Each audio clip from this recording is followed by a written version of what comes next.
Gloria al Señor. Para mí una alegría estar entre vosotros y volver a ver a algunos de vosotros, a otros conoceros por primera vez.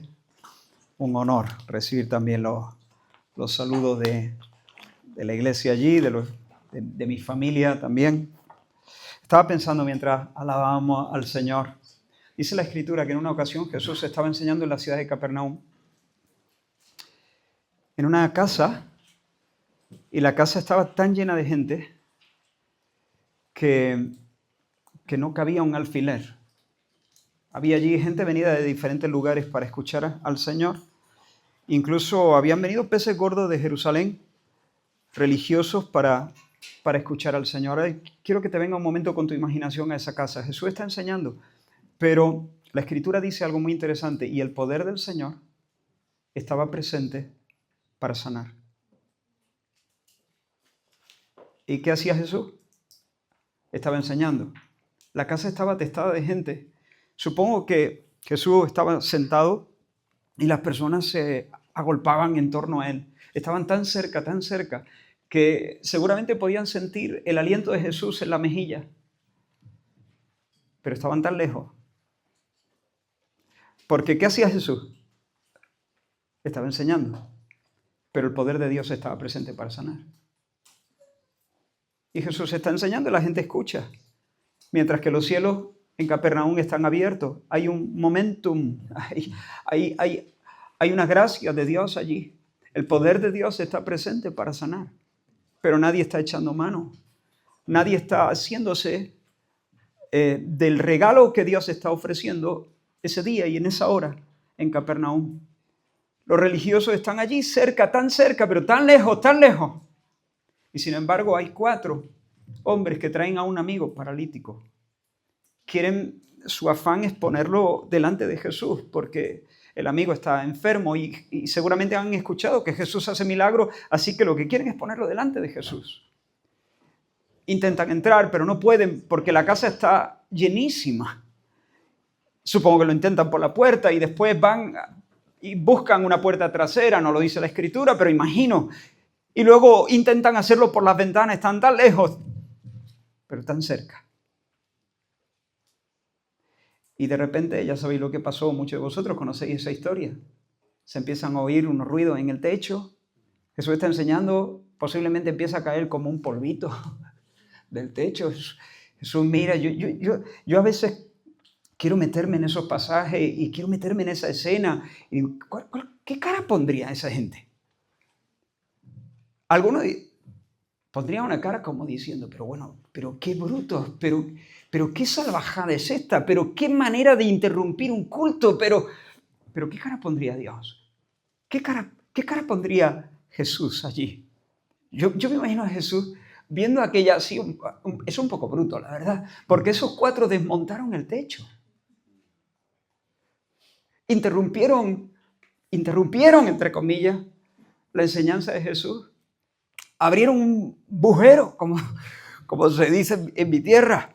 Desmontaron el techo. Eso es una fe rompetecho. Y yo me imagino a Jesús mirando hacia arriba y le empieza a latir el corazón fuerte y se le dibuja una sonrisa en el rostro. Y cuando ve al tipo descender, porque los otros lo descolgaron la camilla allí. Me gustaría haber estado en esa reunión, aunque supongo que a lo mejor yo hubiese sido uno de los que hubiesen dicho, pero ¿esto qué es? Es comulgado.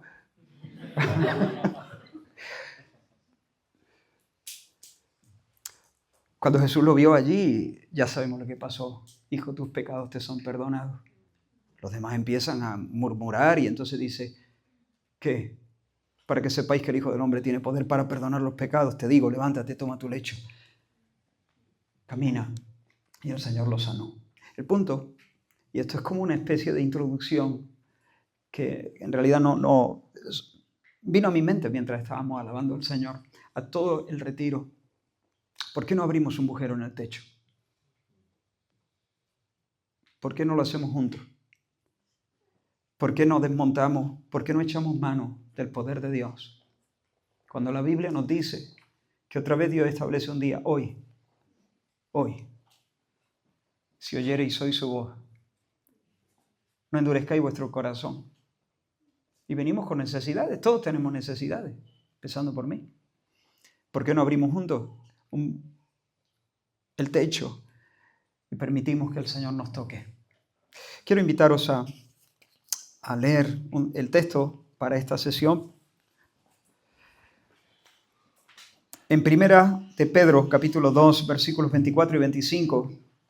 Primera de Pedro, capítulo 2, versículos 24 y 25.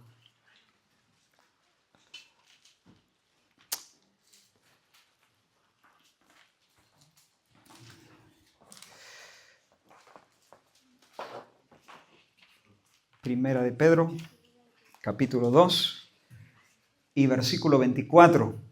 Dice así la Escritura. Primera de Pedro 2, 24, 25. Quien llevó él mismo, hablando de Jesucristo, quien llevó él mismo nuestros pecados en su cuerpo sobre el madero,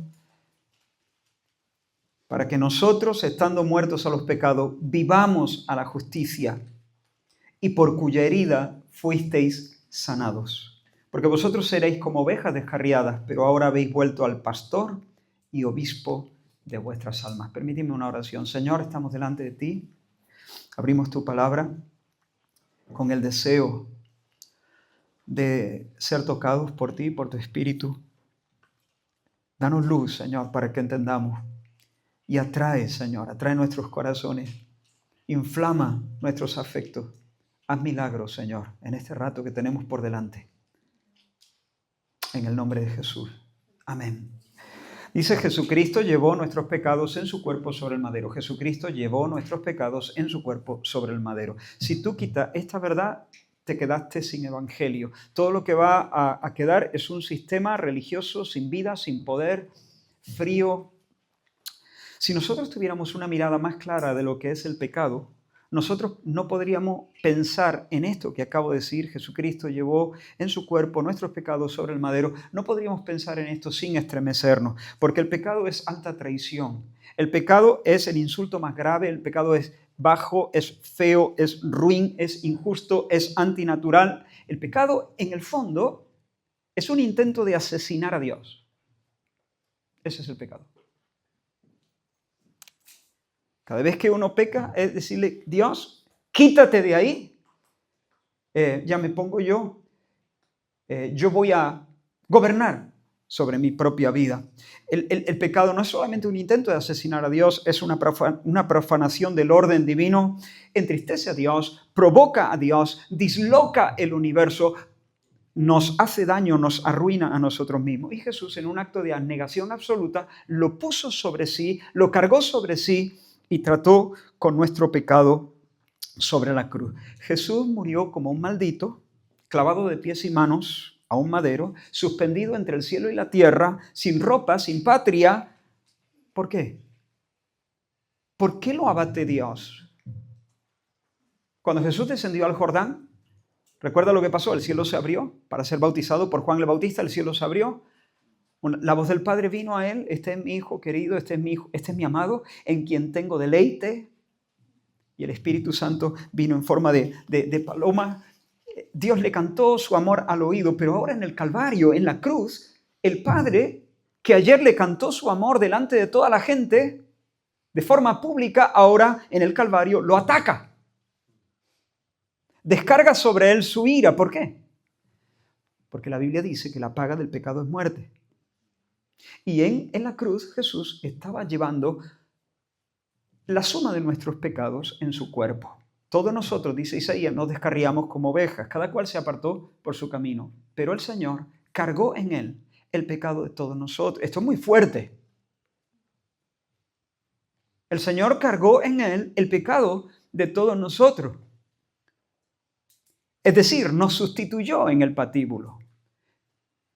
Fue ejecutado en nuestro lugar. Pero no solamente murió por nosotros, Jesús también vivió por nosotros. Cumplió por nosotros la ley del Señor. Su vida entera fue un tributo al Padre. Vivió en perfecta obediencia, no solamente en nombre propio, sino en nombre de su pueblo, como el representante de su pueblo. Vivió a nuestro favor la vida que nosotros no éramos capaces de vivir, murió por nosotros la muerte que nosotros no éramos capaces de soportar. En la cruz, esta frase no es mía, pero desde que la leí, la verdad es que no sé, siempre la uso porque me ayuda me parece que sintetiza muy bien el Evangelio. En la cruz, Dios Padre trató a Dios Hijo como si Él hubiera vivido tu vida, para poder tratarte a ti como si tú hubieras vivido la suya. Y cuando por la fe nosotros nos apropiamos de esta bendita realidad, Dios nos declara justos, nos declara perdonados todos nuestros pecados pasados, presentes y futuros. Y cuenta como nuestros los méritos de Cristo. Nos declara justos como si nunca hubiéramos pecado, como si siempre hubiésemos hecho del modo más perfecto su santa voluntad. Y nos sonríe como le sonrió a Cristo en el Jordán. Como dice Pablo a los romanos, justificados pues por la fe, tenemos paz para con Dios. Por tanto, ya no hay culpa, ya no hay castigo. Ninguna condenación hay para los que están en Cristo Jesús. Ninguna condenación hay. Ya no hay culpa porque fue tratada. Ya no hay castigo. Así que, ¿qué hizo Dios a nuestro favor? El Padre envió al Hijo para llevar sobre sí en la cruz nuestros pecados. ¿Para qué? Para obtener a favor nuestra la reconciliación, el perdón de nuestros pecados. Muy bien. ¿Decimos un amén gigante a eso? No nos vamos a cansar de decirlo, no nos vamos a cansar de cantar cosas, cantar canciones de esa verdad, predicarla, escribirla. Pero, el énfasis de nuestro pasaje no es ese, es otro. ¿Qué dice exactamente el pasaje que he leído? Lo vuelvo a leer. Quien llevó el mismo, Jesucristo llevó nuestros pecados en su cuerpo sobre el madero para que nosotros, estando muertos a los pecados, vivamos a la justicia y por cuya herida fuisteis sanados. El autor no pone el acento en la justificación, no dice que por su herida fuimos reconciliados. Por supuesto que por su herida fuimos reconciliados. Claro que sí. Porque el pecado nos enemista con Dios. Nos coloca bajo el desagrado de Dios, bajo la sentencia de Dios. Y por su llaga, es decir, por su muerte en la cruz, fuimos reconciliados con Dios. Pero el pecado no solamente nos enemista con Dios. El pecado nos atrofia, nos deforma, nos envenena, nos ciega, nos pervierte, nos retuerce. No solamente nos pone a mal con Dios, nos desfigura. El pecado nos arruina. Y por su llaga, por su muerte vicaria, no solo somos reconciliados, somos reparados, somos arreglados, somos sanados. Cristo fue abierto en el altar de la cruz para comprar nuestra sanidad, para volver a darnos un rostro humano, para darnos lucidez, entendimiento, para darnos un orden afectivo, para sanar nuestra afectividad, para poner en orden nuestros amores. Escúchame, por el amor de Dios y por el amor de tu alma, tu Señor fue cosido con hierros a una madera para romper tus prisiones y que puedas vivir a la justicia. Es decir, ¿qué es vivir a la justicia? Vivir una vida que se ajusta. ¿Que se ajusta a qué? ¿Que se conforma a qué? Que se conforma a la ley de Dios, a los mandamientos de Dios, a la mente de Dios. Jesús fue herido en tu lugar para hacerte un santo, para librarte del poder del pecado, para que ese tirano llamado pecado nunca más tenga el pie puesto sobre tu cuello. Jesús murió por ti para sanarte del orgullo, para hacerte manso, para hacerte una persona humilde ante Él y ante los demás. Jesús murió por nosotros para que podamos decir la verdad. Escucha lo que estoy diciendo. Yo no te estoy diciendo, no quiero que nadie se confunda y lo digo desde el principio. Yo no te estoy diciendo tienes que decir la verdad. Por supuesto que tienes que decirla, pero ese no está siendo mi mensaje. ¿Te has dado cuenta que no? Yo no te estoy diciendo tienes que decir la verdad. Yo no te estoy dando un mandamiento. Yo te estoy dando una noticia. Te estoy diciendo una verdad. Te estoy diciendo que Jesucristo murió por ti para que tú puedas decir la verdad. En vez de hacer trampas, en vez de copiarte los exámenes, en vez de dar lugar a la simulación, en vez de dar lugar a la hipocresía, Jesús llevó en su cuerpo nuestros pecados sobre el madero para que nosotros pudiéramos ser agradecidos, en lugar de ser personas malhumoradas, exigentes. Jesús murió por nosotros para hacernos generosos, en lugar de ser tacaños, para librarnos de la pereza, para darnos la capacidad de trabajar con honradez y con esfuerzo. Estos son buenas noticias. Yo estoy ondeando sobre vuestras cabezas la bandera del Evangelio. Cristo murió por mí y por lo tanto puedo mirar a las mujeres como mujeres y no como cuerpos sin nombre con los que construir fantasías. Puedo alegrarme al ver el éxito de otro sin llenarme de envidia. No necesito ser el más inteligente, ni necesito ser el preferido, ni necesito tener los hijos más guapos. Puedo alegrarme del éxito de los demás. Puedo estar en el segundo cajón del podio o en el tercer cajón del podio, aplaudiendo al primero y al segundo y diciendo, menuda pasada me ha dado. Jesucristo murió por mí para que yo pudiera vivir a la justicia. Puedo ser moderado en el comer en lugar de ser un glotón. Puedo vivir un noviazgo pleno, feliz, emocionante, dejando la relación sexual para cuando toca. ¿Y eso cuándo es? Pues cuando te casas.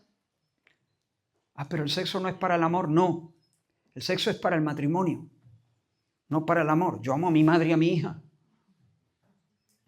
y a las hermanas de la iglesia, ¿entiendes? El sexo es para el matrimonio, como una manera de sellar la boda, de confirmar el pacto, de expresarlo, de celebrarlo, de recrearlo.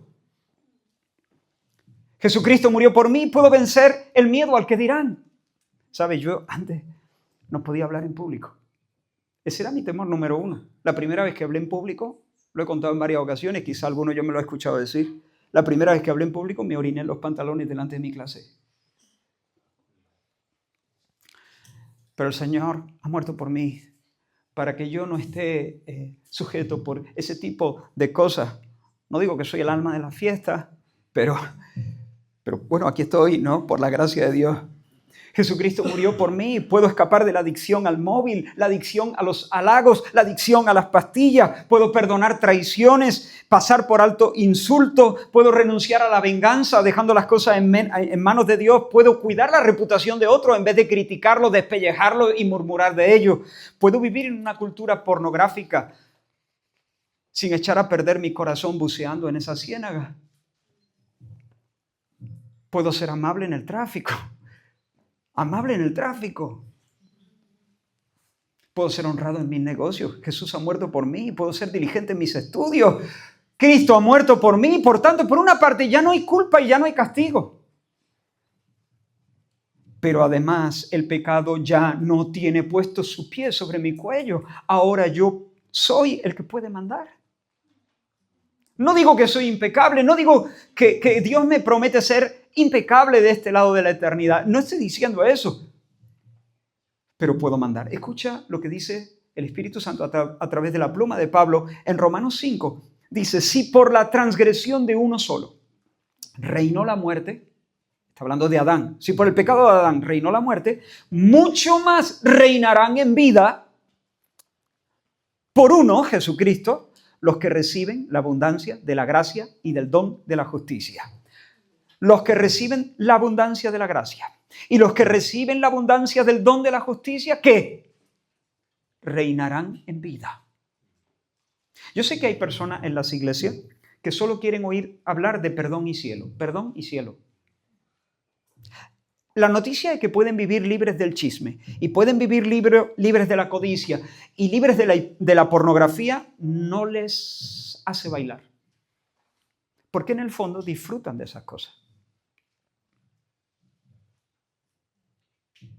A muchos les basta con poder decir, a ver, yo soy pecador, como todo, como todo, o tú no.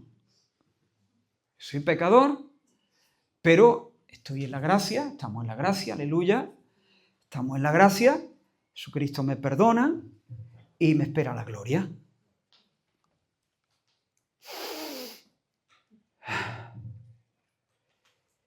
Suena evangélico, la verdad es que suena evangélico. ¿Cómo le discuto yo? Suena evangélico, estamos en la gracia, Jesucristo me perdona, por supuesto. Pero yo te pregunto, ¿estás reinando en vida?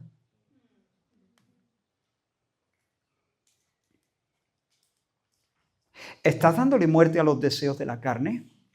¿Estás aprendiendo a poner tu pie sobre el cuello de tu vicio? Porque estar bajo la gracia no solamente es saberse perdonado. Estar bajo la gracia es comenzar a reinar. Romanos 6:14 dice, el pecado no se enseñoreará de vosotros, pues no estáis bajo la ley, sino bajo la gracia. Estáis bajo la gracia, por lo tanto, el pecado no se enseñoreará, no tendrá dominio, no tendrá imperio sobre vosotros. Y os digo una cosa, para un cristiano de verdad, esto es música. Como digo, algunos no quieren oír hablar de obediencia y de santidad porque no odian el pecado. Aman la liviandad, aman la verbenita del pueblo, aman la fiesta mundana, el programita picante, aman los ambientes sensuales, hablan de gracia, pero la gracia de la que hablan es una gracia falsa, que en realidad al final es una excusa para seguir viviendo en la mediocridad, en la esclavitud del pecado.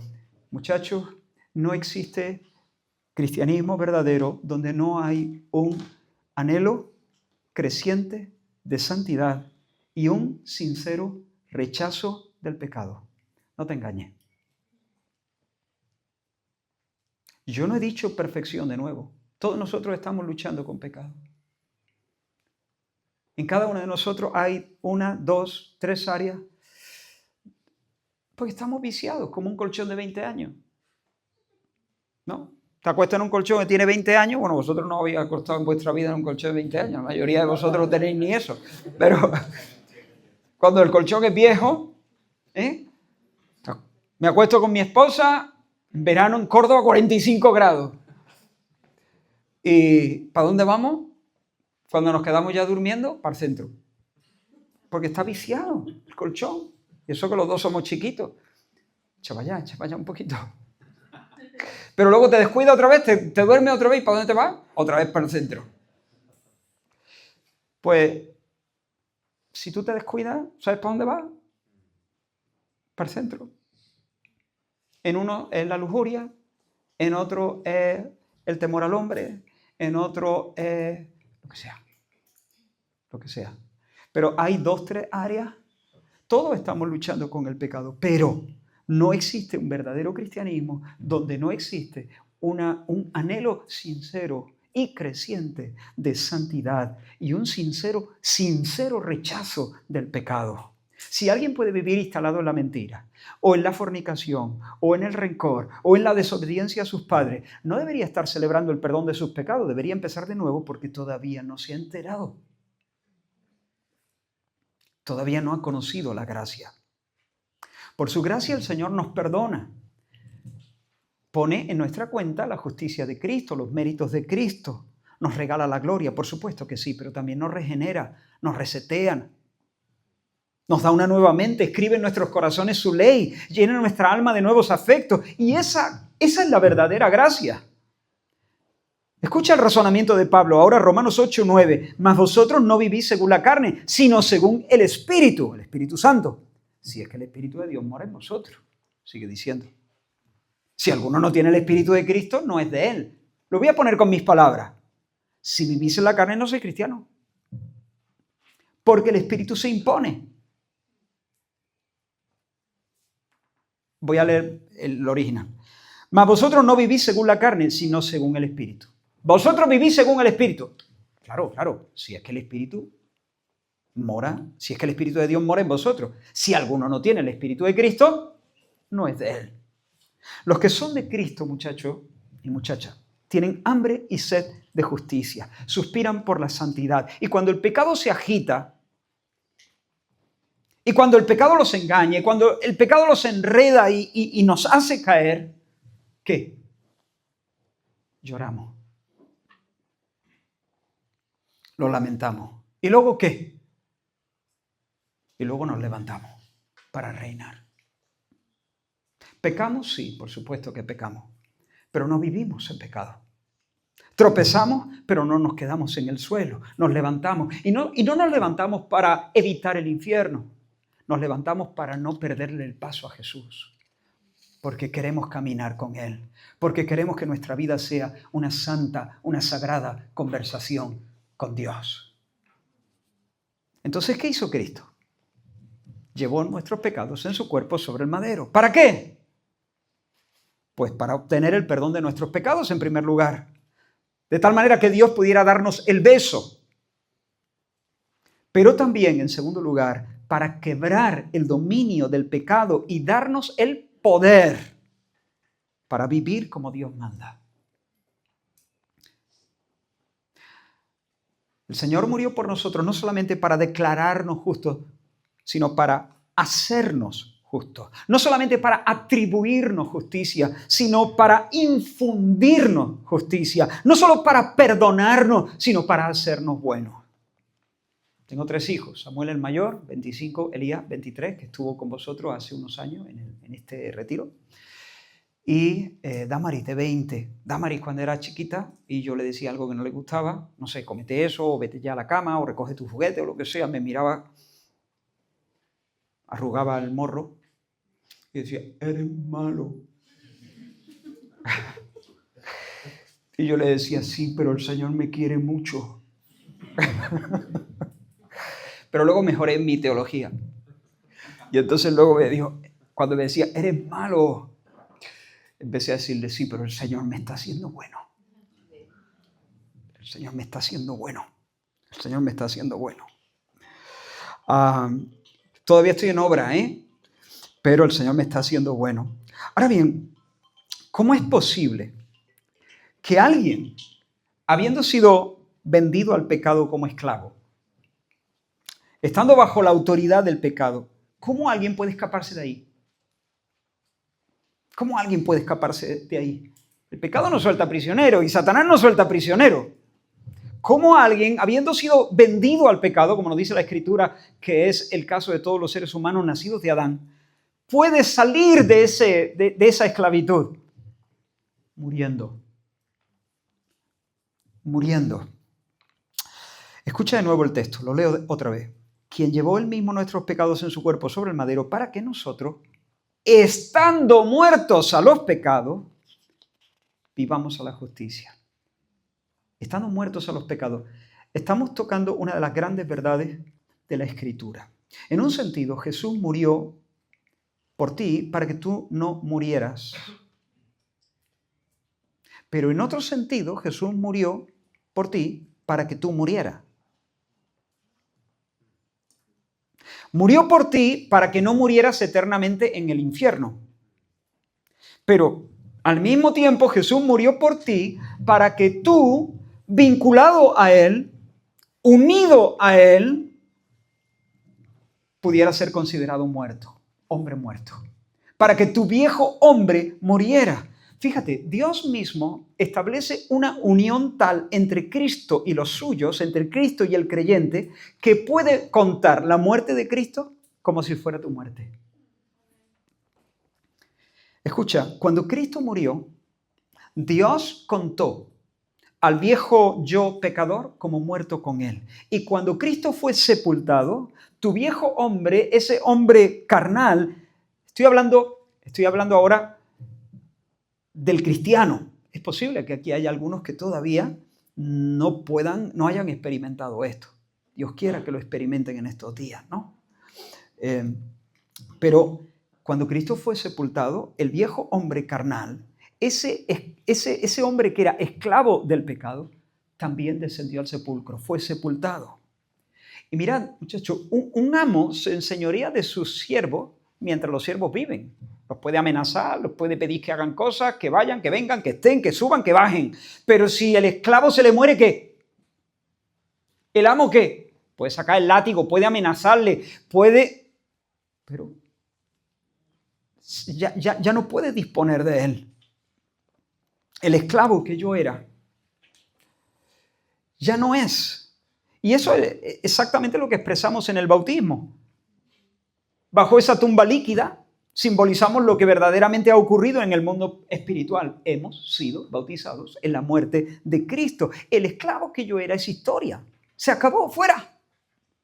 Con Cristo estoy juntamente crucificado. Estoy muerto y enterrado. Mis antiguos amos me pueden amenazar, me pueden enseñar el látigo, los dientes o lo que quieran. No pueden disponer de mí porque ya no soy suyo, ya no les pertenezco. Pero todavía hay más. Supongo que en Barcelona hacéis lo mismo que en Córdoba. Nosotros cuando bautizamos a alguien lo metemos en el agua y luego lo sacamos. Supongo que en Barcelona es también así, ¿no? A nadie se le deja dentro, ¿no? Enseguida es alzado, resurge. Ese es uno de los momentazos, uno de los grandes momentos que se puede vivir en el planeta Tierra. Uno de los gestos más impresionantes y más hermosos. Cuando el pastor o quien esté ahí, pues tira hacia arriba de la persona, ¿no? En ese gesto expresamos que cuando el Señor se levantó de la muerte, cuando salió del sepulcro, Él nos llevaba con Él de alguna forma y los suyos recibieron ese soplo de la nueva vida. Somos gente revivida. El cristiano es una persona resucitada. Y hay más. Cuando Cristo murió, Él murió. Cuando Cristo fue sepultado, Él fue sepultado. Cuando Cristo reventó el sepulcro, Él se alzó juntamente con Cristo. Y cuando Cristo ascendió a los cielos, también nos hizo partícipes de su triunfo. Escucha lo que Pablo escribe a los Efesios. Juntamente con Él nos resucitó. Y asimismo nos hizo sentar en los lugares celestiales con Cristo Jesús. Es decir, ¿dónde estamos? ¿Esto cómo se llama? Berea. ¿Estamos en Berea o estamos en lugares celestiales sentados con Cristo Jesús? ¿No? Las dos cosas son ciertas si eres cristiano. Mira, cuando un corredor llega a la meta en una de esas carreras de velocidad, 100 metros, digamos, ¿no? Muchas veces en esas carreras es necesario acudir a la photo finish para ver quién ha sido el corredor que entró primero, porque la llegada es muy, muy justa, ¿no? Entonces, la foto muestra quién es el primero, que no sé si es la cabeza o si es el pecho, pero bueno, digamos que es la cabeza, ¿no? Imagínate que este corredor ha metido la cabeza, ha traspasado la línea de meta, ¿no? En primer lugar. Pero ¿dónde queda el talón? Mira dónde queda el talón. La cabeza ya entró, ya traspasó la meta, pero el talón está detrás. Pongamos que el segundo en meter la cabeza mete todo su cuerpo antes de que el talón del primero traspase la meta. ¿Me seguí? El segundo mete todo su cuerpo antes de que todo el cuerpo del primero que atravesó la línea de meta con su cabeza entre. No responda, solo piensa, ¿quién es el ganador de la carrera? El primero que metió la cabeza. ¿Por qué? Porque una vez que la cabeza llega, el talón participa. El talón participa de la victoria. ¿Me explico? Bueno, la Biblia dice que nuestra cabeza ya ha llegado. Nuestra cabeza, que es Cristo, ya está allí. Él está en victoria. Allá ha traspasado la meta. Está sentado a la diestra de la majestad de las alturas y por lo tanto nosotros ya estamos participando. Sí, estamos en este valle todavía. Sí, estamos en medio de luchas. Sí, estamos en medio de tentaciones. Sí, a veces resbalamos y tenemos que llorar amargamente. Pero ya estamos sentados. Bueno, lo está diciendo Pablo. Nos resucitó y asimismo nos hizo sentar en los lugares celestiales con Cristo Jesús. Por la fe tenemos entrada a esta tierra bendita llamada en Cristo, donde todo es nuevo. De modo que si alguno está en Cristo, nueva criatura es. Las cosas viejas pasaron y aquí todas son hechas nuevas. Tengo un nuevo corazón, tengo una nueva identidad y hay más.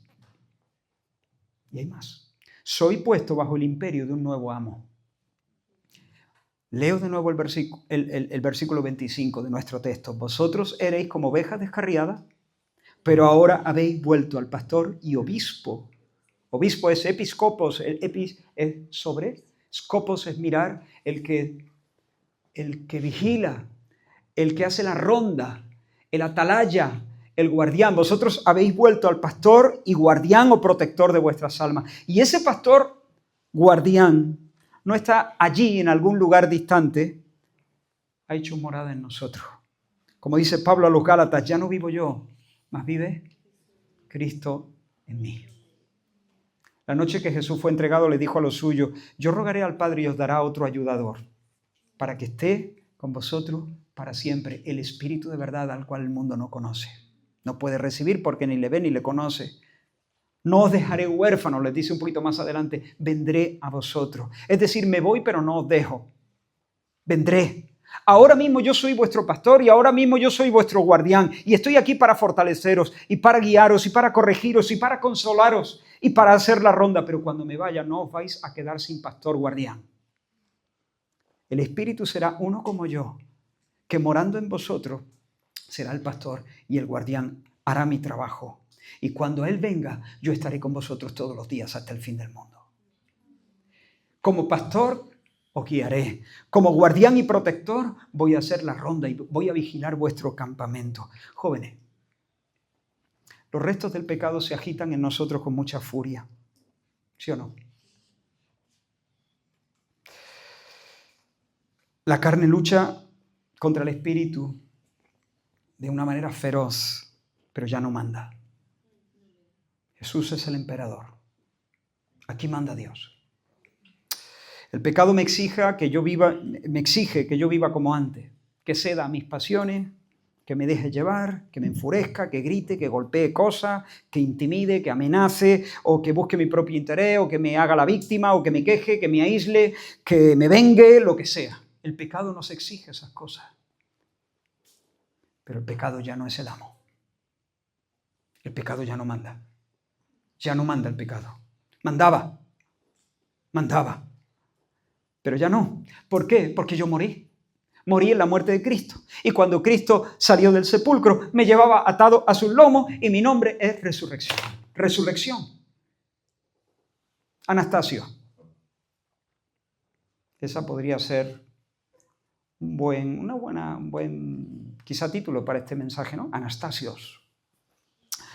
Somos personas salidas de la tumba. Tengo un nuevo amo. Ya no es el pecado. Tengo un nuevo amo. El pastor guardián que vive en mí y que me ordena. No que me entregue a mis vicios, no que haga lo que solía hacer, sino que ninguna palabra corrompida salga de mi boca, que se quite de mí toda amargura y enojo, ira, gritería, toda malicia, que sea benigno, que sea misericordioso, que sea perdonador. Y no solamente me da mandamientos.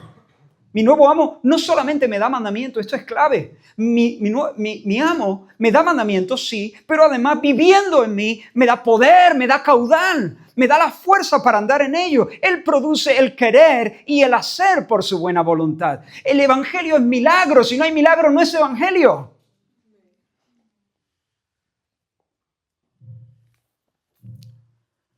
El Señor viviendo en nosotros nos da esa gracia para que no solamente queramos obedecer, sino podamos obedecer. Por eso al principio decía, puedo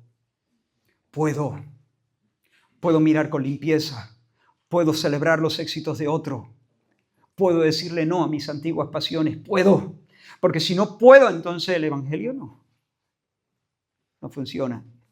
Y eso no es así, el evangelio sí funciona. No que funcione, sino que el evangelio es poder de Dios para salvación.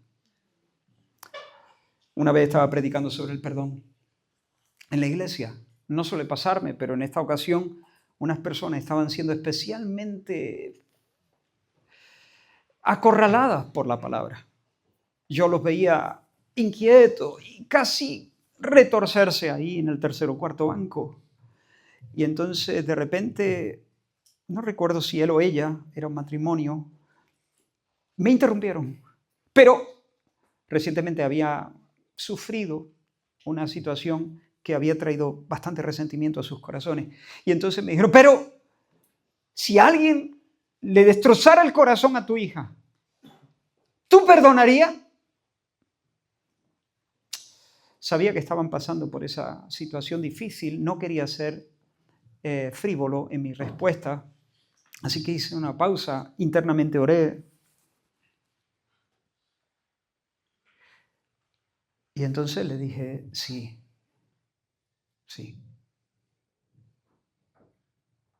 No sé lo que es, no sé, que te violen una hija, por ejemplo.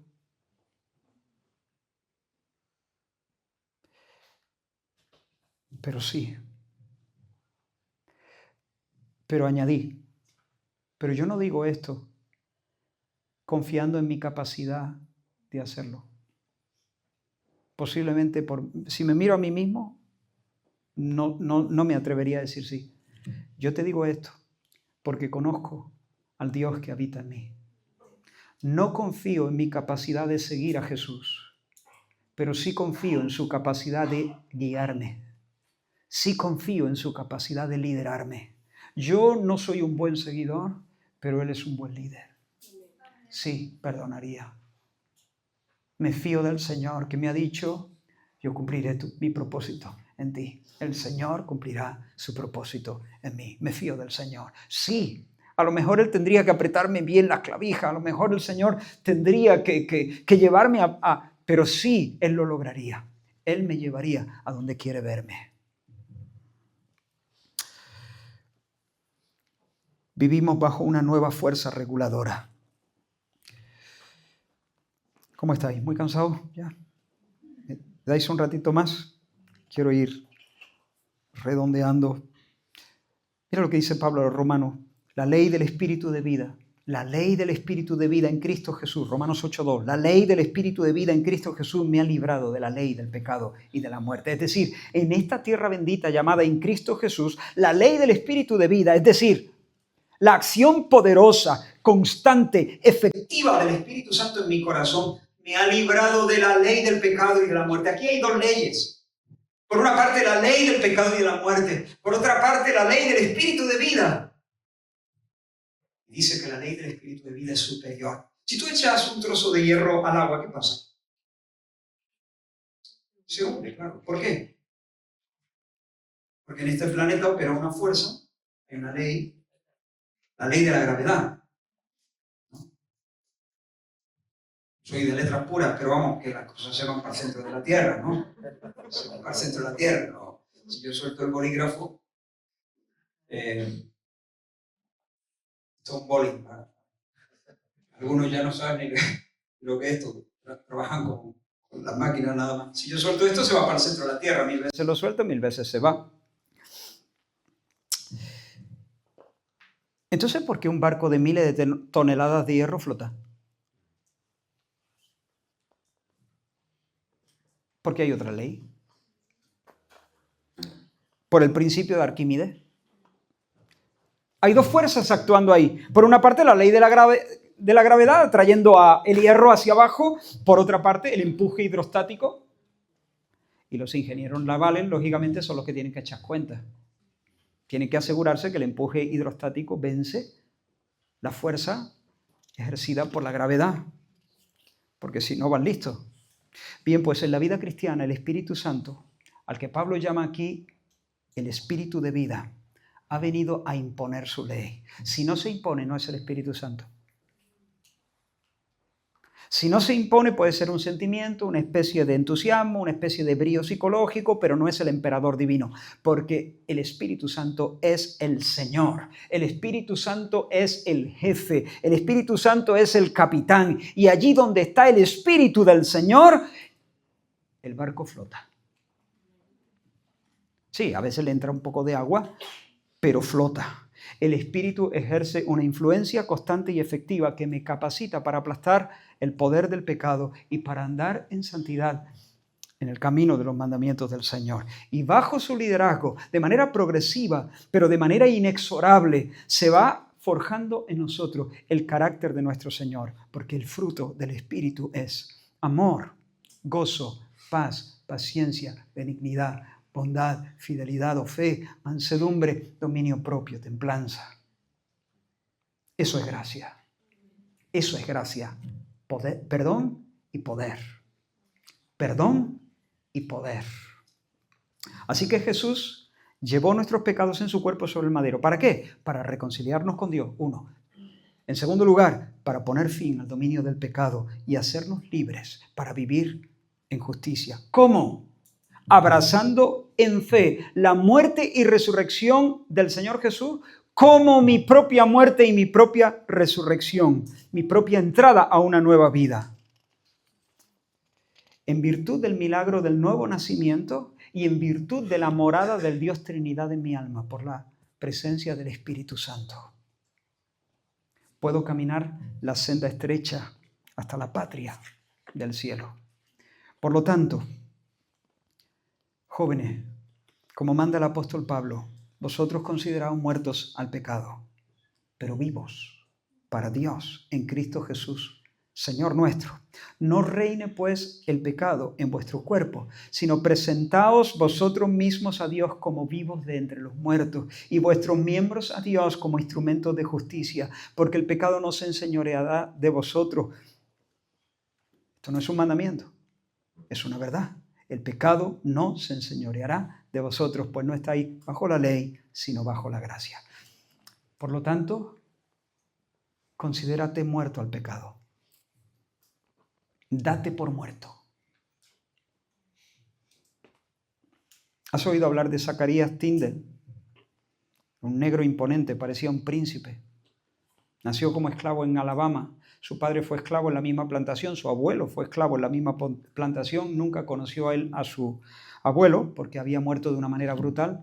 Lo agarraron, le dieron de beber hasta emborracharlo y cuando estaba borracho lo tiraron al río sabiendo que no sabía nadar. Lo que más dolor le causaba a Zacarías es ver a los hijos de sus amos haciéndole burlas a sus propios hijos. Por eso cuando el 1 de enero de 1863 entró en vigor la proclamación de emancipación en los Estados Unidos, por la que se declaraba el derecho de la abolición de la esclavitud y el derecho de todos los esclavos a salir completamente libres debajo sus amos, Zacarías tomó a su esposa, tomó a sus hijos y se fue de aquel lugar sin mirar atrás.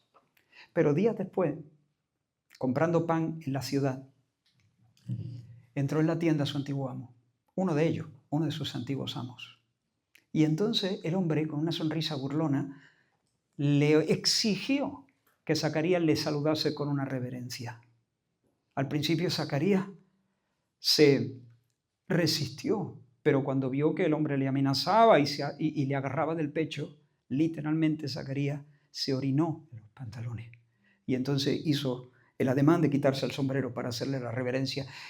En ese momento, alguien que estaba mirando la escena se acercó y le dijo al oído: no lo haga, no lo haga. Eres un hombre libre.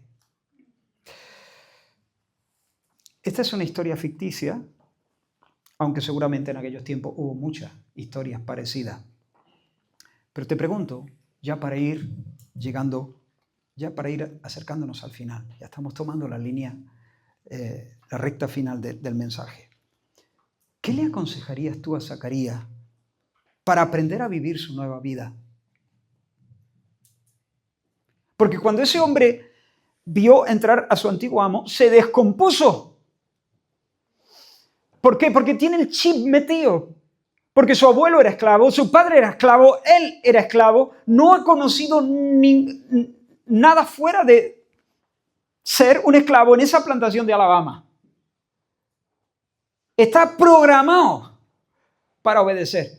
¿Cómo le ayudarías tú a ese hombre? Tal vez le diría: oye, Zacarías, escucha, mira, cada mañana y cada noche léete la Declaración de Emancipación de los Estados Unidos. Léetela por la mañana y por la noche. Apréndete alguno de sus párrafos de memoria. Aprópiate del contenido. Si no entiendes alguna cosa, pregunta. Métetelo aquí. Y luego otra cosa. Zacarías, escucha, cambia el chip. Considérate muerto a tu antigua condición de esclavo. Colócate en el frigorífico un cartel que diga: estoy muerto, el esclavo que yo era es historia. Póntelo en el espejo cuando te asomes a peinarte por la mañana. Hazte una camiseta si quieres. Repítetelo a ti mismo. Cambia el chip. Dite a ti mismo: soy un hombre libre. En tercer lugar, a lo mejor le diría: mira, y si se presenta alguno de estos que quieren obligarte a hacer algo que ya no tienen derecho a obligarte, niégate, plántate, di no. Aprende a decir no, no. Me niego a hacer eso. Y por cierto, Zacarías, atrévete a hacer cosas que nunca siquiera soñaste.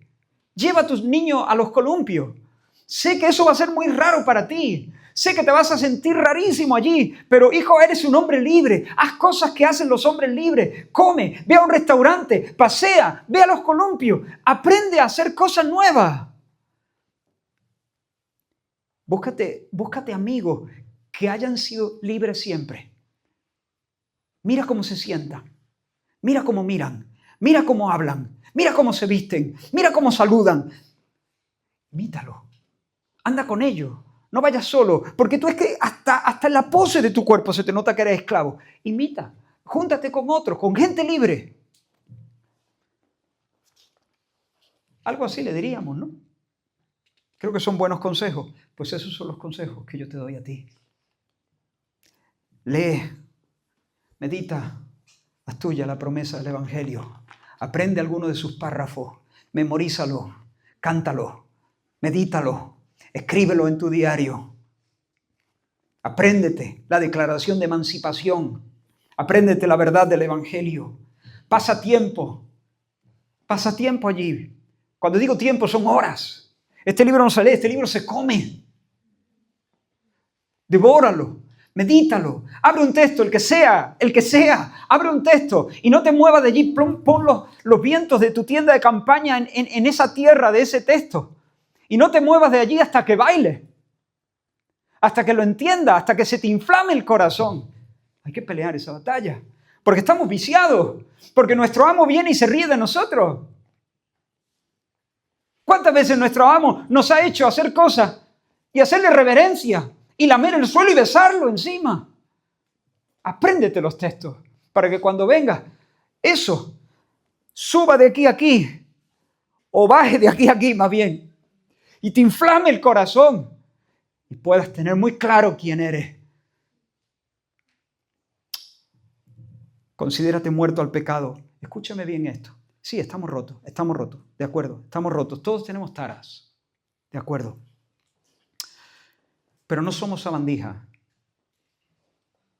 No somos asquerosos pecadores.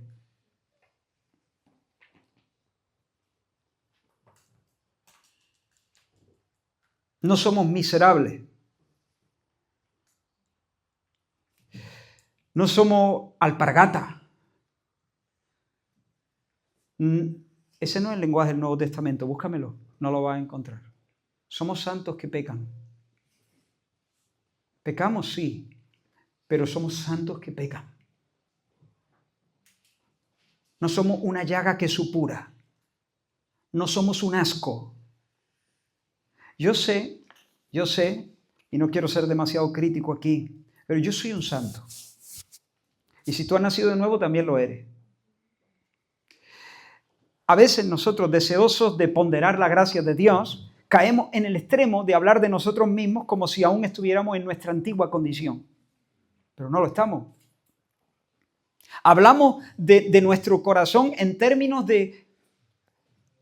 Digo esto con mucho respeto, porque yo he leído a grandes maestros de la palabra, ¿no? Y hablan así, y honestamente no lo veo en el Nuevo Testamento, ¿no? Mi corazón es un pozo de maldad, un corazón malo de incredulidad, un corazón perverso. Hermano, no. No, nuestro corazón es un corazón manchado de pecado, donde quedan muchos restos de pecado, muchos restos de pecado. Amén. Eso es así. Amén, no. Amén es así sea. No, eso es así. Eso es así. Amén, no. Eso es así. Eso es así. Pero Dios no ha colocado un corazón de carne al lado del corazón de piedra. Dios ha quitado el corazón malo de incredulidad, el corazón perverso, el corazón de piedra, lo ha quitado y ha implantado un corazón de carne. ¿Sí o no? Esos son los términos bíblicos. Por lo tanto, peco sí, pero yo no soy una alpargata, como he dicho. Soy un santo que peca.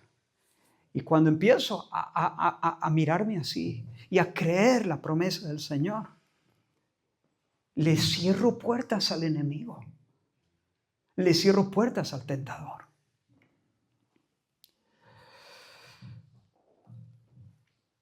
Cuando Lázaro estaba en el sepulcro, pregunto, 5 minutos antes de que Jesús dijese, Lázaro, sal fuera, 5 minutos antes, apestaba, ¿sí o no?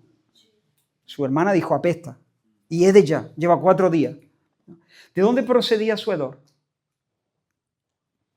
De su cuerpo en descomposición, ¿no? De sus entrañas, que estaban sin vida. Vale. ¿Cómo olía Lázaro? 1 segundo después de experimentar la resurrección. ¡Lázaro, sal fuera!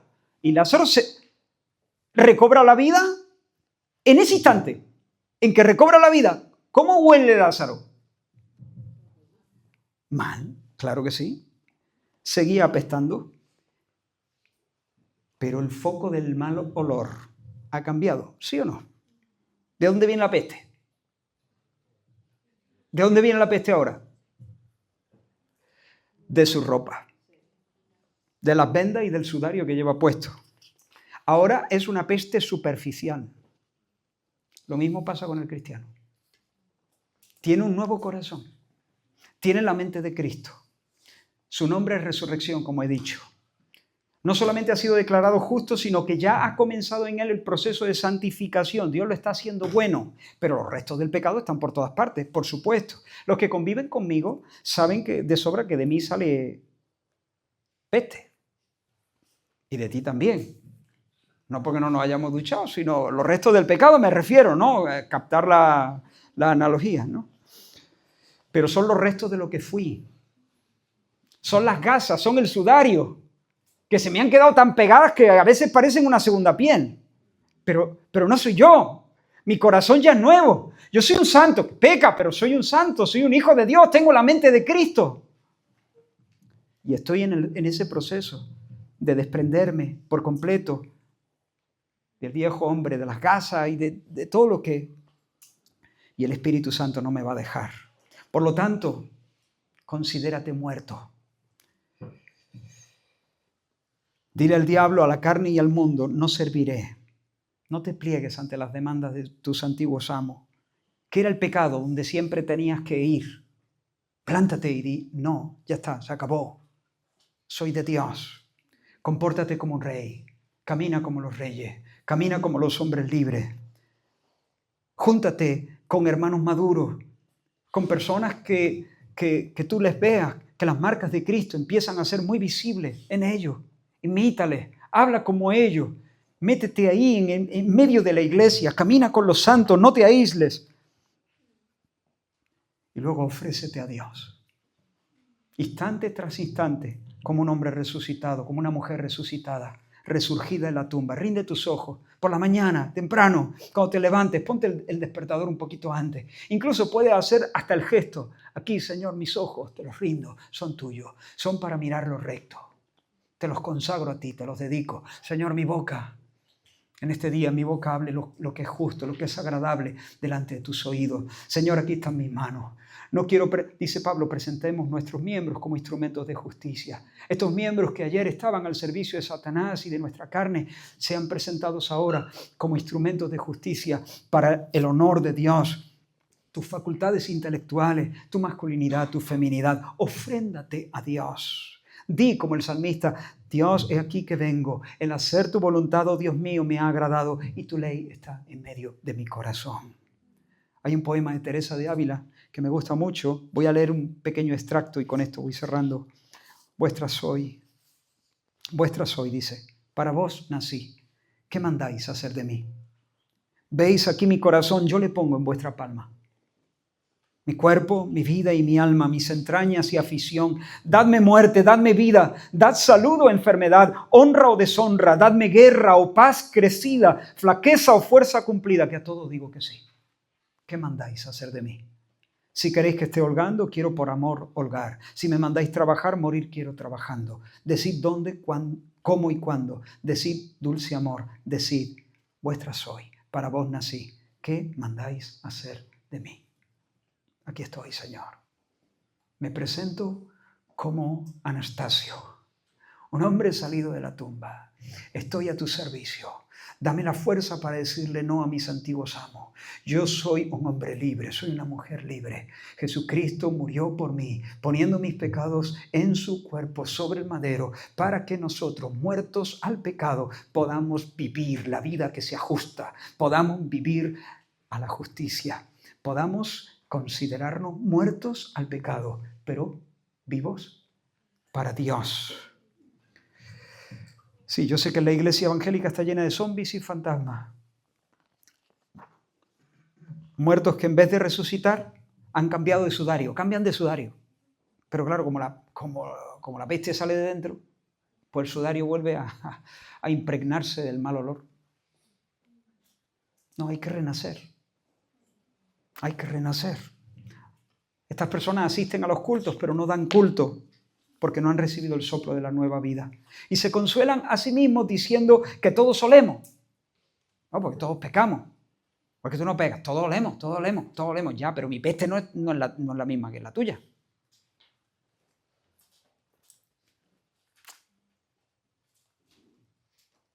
Claro, a mí me huelen las vendas, a ti te huelen las tripas.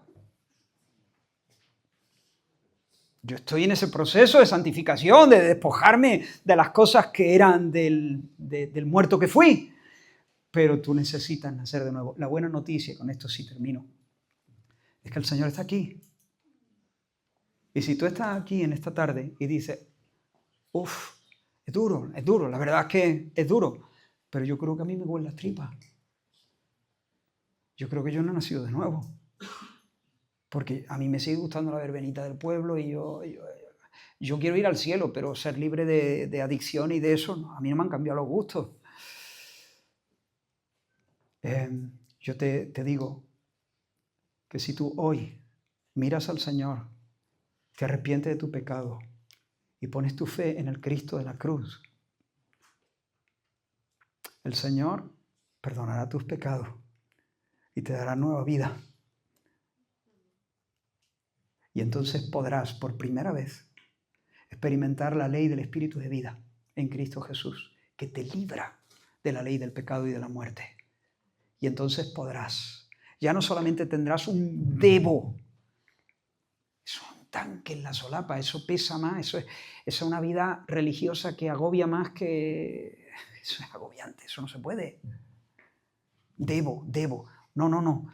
La vida cristiana no se vive desde el debo. La vida cristiana consiste en preferir la santidad. Y cuando Dios te hace nacer de nuevo, entonces dice, ahora prefiero la santidad. Me entusiasma la santidad. La promesa de santidad es música en mi corazón. Lo dejo aquí. Vamos a orar un momento. Y si no has nacido de nuevo, clama al Señor ahí donde estás. Clama, dile, Señor, sálvame. Sálvame. Yo creo que tú pusiste mis pecados en tu cuerpo sobre el madero. Yo te creo y creo que eres poderoso para perdonar mis pecados y para renovar mi corazón, para impartir vida en este minuto. Señor, gracias por tu evangelio. Gracias por tu obra en la cruz, Señor. Ninguna esperanza habría de nosotros. Seguiríamos en esclavitud, mordiendo el polvo, si tú no hubieras hecho esa obra a nuestro favor. Permite que podamos, Señor, entenderla de una manera más clara y creerla de una manera más vigorosa y aplicarla a nuestra vida de una manera más profunda, Señor, más radical, Dios mío. Y danos, Señor, un nuevo impulso, una fe más robusta para vivir, Señor, experimentando, Dios mío, la libertad que tú nos regalas en Cristo. Y si hay aquí, Señor, personas que todavía no han experimentado la salvación que viene de ti, que en este momento, Señor, tú ablandes sus corazones. Es más, que saques, que arranques el corazón duro e incrédulo y que implantes un corazón tierno que crea y que te ame. Dale, Señor, contrición, arrepentimiento de pecados. Y dale, Señor, Dios mío, una mirada confiada en ti, en tu nombre y en tu obra. En el nombre de Jesús. Amén. Amén. Señor os bendiga.